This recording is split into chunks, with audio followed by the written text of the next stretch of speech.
বন্ধুগণ নমস্কার, শিটং থেকে কথা বলছি। আজকে আমরা সকালবেলা লেপচা জগৎ থেকে মোটামুটি 22-23 কিলোমিটারের মধ্যেই পড়ে যাচ্ছে শিটং। আমরা চলে এসেছি এখানে, যেখানে আছি খুব সুন্দর একটা জায়গা, ভিউ ভ্যালি হোমস্টে। যিনি ওনার আছেন তার নাম হচ্ছে রতনবাবু। তিনি সুন্দর করে রিসর্টটা বানিয়েছেন, আরও বানানো হচ্ছে, ভবিষ্যতে আরও সুন্দর করে এটা বানানো হবে। তো আমরা এখানে একটা ঘর পেয়ে গেছি। সব থেকে যেটা ভালো সেটা হচ্ছে, ধরুন এখানে আপনি যা কিছু খাওয়া দাওয়া করবেন সেই সব কিছু হচ্ছে খুব ন্যাচারাল, মানে এনাদের নিজস্ব জমি আছে, সেই জমিতে উৎপন্ন সমস্ত রকমের শস্যাদি নিয়ে এনারা সুন্দর করে রান্নাবান্না করেন। তার উদাহরণ হিসেবে আপনারা জমিটা দেখাতে পারি। এখানে প্রচুরভাবে সমস্ত কিছু ফলন হয়, চাষাবাদ হয়, এবং এখান থেকে আপনি ডাইরেক্টলি কাঞ্চনজঙ্ঘা ওখানে দেখতে পাবেন খুব সুন্দরভাবে। এখন একটু মেঘে ঢাকা আছে। আমরা লেপচা জগতে অনবদ্য কাঞ্চনজঙ্ঘার ভিউ পেয়েছি। আর এটা হচ্ছে শিটং, খুব সুন্দর প্রকৃতি।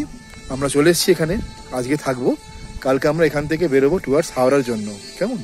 আর হ্যাঁ, এখানে গাজর গাছও আছে। রতনবাবুর নির্দেশে আমি একটা গাজর গাছ তুলেছি, একটা গাজর তুলেছি, দেখতে পাচ্ছেন। খরগোশ থাকলে কাছাকাছি ভালো হতো, খুব সুন্দর হতো, প্রপার জায়গায় জিনিসটা যেত। অলরেডি একটা সুন্দর মিউজিকের একটা টিউন বাজছে। যাই হোক, উনি সত্যি খুব আমোদি মানুষ, ভালো মানুষ। তাই জন্য এই গাজর এবং এই ভিউ ভ্যালি হোমস্টে থেকে born to be traveller Sourav আপনাদের সঙ্গে। আজকে আমরা এই পরিবেশটা ভালো করে দেখে নিন। আজকে আমরা মোটামুটি এখানে থাকবো, থেকে আস্তে আস্তে কালকে বেরিয়ে যাবো এখান থেকে। এখানে আপনাদের হ্যাঁ, সব থেকে বড় কথা, গাড়ি পার্কিংয়ের সুবিধাও আছে। মানে আমার যে গাড়িটা আছে সেটা আমি এখানে পার্কিং করেছি, দেখতে পাচ্ছেন, এসপ্রেসো। আর এখানে আপনারা যখন আসবেন এখানে ইজিলি গাড়ি পার্ক করতে পারবেন, কোনো অসুবিধা নেই। তো এই হলো ভিউ ভ্যালি থেকে বলছি, born to be traveller Sourav আপনাদের সঙ্গে। ঘুরতে বেরিয়েছি, লাঞ্চ পাঞ্চ করে ঘুরতে বেরিয়েছি। এখন একটু চারদিকটা একটু ঘুরে ঘুরে দেখাবো আপনাদেরকে। মানে এই শিটং এর চারদিকটা কিরকম লাগে, অনেকটা ইচ্ছেগাঁওয়ের মতো, অনেকটা সিলারিগাঁওয়ের মতো। নর্থ বেঙ্গলে যতগুলো অফবিট গ্রাম আছে প্রত্যেকটার ধরন মোটামুটি একই। আপনাদের সুন্দর করে আতিথেয়তা করবে। কি কি খেলাম জানেন? ওই রায় শাক ভাজা, ডাল, তারপর ডিম ভাজা লঙ্কা দিয়ে, হ্যাঁ, অমলেট, তারপরে হচ্ছে ভাত, তারপর হচ্ছে লঙ্কাকে চটকে তার মধ্যে পুর দিয়ে আচার, যেটা হয় লাল লাল লঙ্কা আচার, আর গরম জল। মানে ঠান্ডা জল তো নিতে পারবেন না, গরম জল। তো যাই হোক, সব কিছু খেলাম। এখন আমরা একটু ওয়াকিংয়ে যাচ্ছি। ওয়াকিংয়ে কি কি দেখছি আপনাদেরকে দেখাবো। চারদিকে হোমস্টে ভরা, চারদিকে হোমস্টে ভরা, খুব সুন্দর লাগছে। আপনারা যে কোনো মুহূর্তে আসতে পারেন। আর আমি যেটা ডেসক্রিপশন দিয়ে দিয়েছি, ভিউ ভ্যালি যেখানে আমরা আছি, view valley resort homestay, view Valley homestay, হ্যাঁ, রতনদা, ওনার কাছে তো অবশ্যই আসবেন। অসাধারণ বানিয়েছেন, উনি বানাচ্ছেন। আমরা প্রথম ওপেনিং করলাম, এরপরে আপনারা এরপরে আরও সুন্দর লাগবে। এবার আমরা নিচে নামছি, দেখাবো। আমাকে অনেকবার দেখেছেন, এবার পরিবেশটা দেখুন। এই যে আমরা নামছি শিটংয়ের এই গ্রামের মধ্যে দিয়ে নামছি। এই পথ আমাদের কোথায় নিয়ে গেছে জানি না, আমরা নেমে চলেছি। হ্যাঁ, এখানে আবার দেখলাম কি, এখানে একটুখানি মাছ ছাড়া হয়েছে, সুন্দরভাবে এখানে মাছ ছাড়া হয়েছে। হ্যাঁ, এই যে মাছ চলে বেড়াচ্ছে, দেখুন কি সুন্দর, অসাধারণ। এই দেখুন মাছ চলে বেড়াচ্ছে, দেখেছেন মাছ, মাছ কি সুন্দর না, ফাইন একদম। হ্যাঁ, প্রকৃতি যেন এখানে দুহাত ভরে আপনাকে আলিঙ্গন করছে, এত সুন্দর লাগে না, কি বলবো। এই জন্যে ফিরে ফিরে আসা, দৌড়ে দৌড়ে আসা। এখন ট্রেন প্রায় ভুলেই গেছি নিজেদের বাহন থাকতে। আর নিজেদের বাহনটা সত্যি যথেষ্ট ভালো মাত্রায় না করছে, মানে সাথ দিচ্ছে, হ্যাঁ, আমাদেরকে ভীষণভাবে। আর এই যে ফুলের গাছ, সুন্দর ফুলের গাছ, হ্যাঁ, অনবদ্য প্রকৃতির মায়াঘেরা পরিবেশের মধ্যে এই শিটং।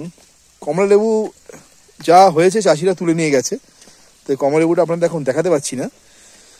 কালকে ভোরবেলা বেরিয়ে যাবো, কমলা লেবু পাবো না, কেননা আমরা বেরোবো মোটামুটি ভোর 5টা-6টা নাগাদ। কমলা লেবু এখানে মোটামুটি তোলা হয় সকাল 9টা নাগাদ। তো এই হলো ব্যাপার, দেখা যাক। ঠিক আছে, একটু দেখাতে থাকছি, দেখুন আপনারা কেমন লাগে। আশা করি ভালো লাগবে। এদিক দিয়ে ওদিক দিয়ে চারদিক দিয়ে রাস্তা চলে গেছে। এই দেখুন কতখানি নেমে এসেছি, কি ফাইন, অনবদ্য। আচ্ছা, এখন একটু রাখছি, হ্যাঁ, পরে আবার আসছি।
বন্ধুগণ, আমরা এখন রাত্রিবেলা ভিউ ভ্যালি রিসর্টে যেখানে আছি, রাত্রিবেলা নামছি খেতে। এই খেতে নামাটা একটা ভীষণ কষ্টকর, মানে ভীষণ ঠান্ডা তো, 6-7 ঠান্ডা। আর এখন এই যে হোমস্টেগুলো দেখতে পাচ্ছেন, এই হোমস্টের মধ্যে আমরা এখন ঢুকবো খেতে। গরম গরম রুটি আর চিকেন বলেছি। আজকে আমাদের এখানে লাস্ট দিন, কালকে আমরা সেই হাওড়া ফিরে যাব। তো ভাবলাম একবার আপনাদেরকে একবার সবাইকে দেখাই যে কোথায় আমরা আছি। এটা আমাদের রান্নাঘর, আমরা ঢুকছি।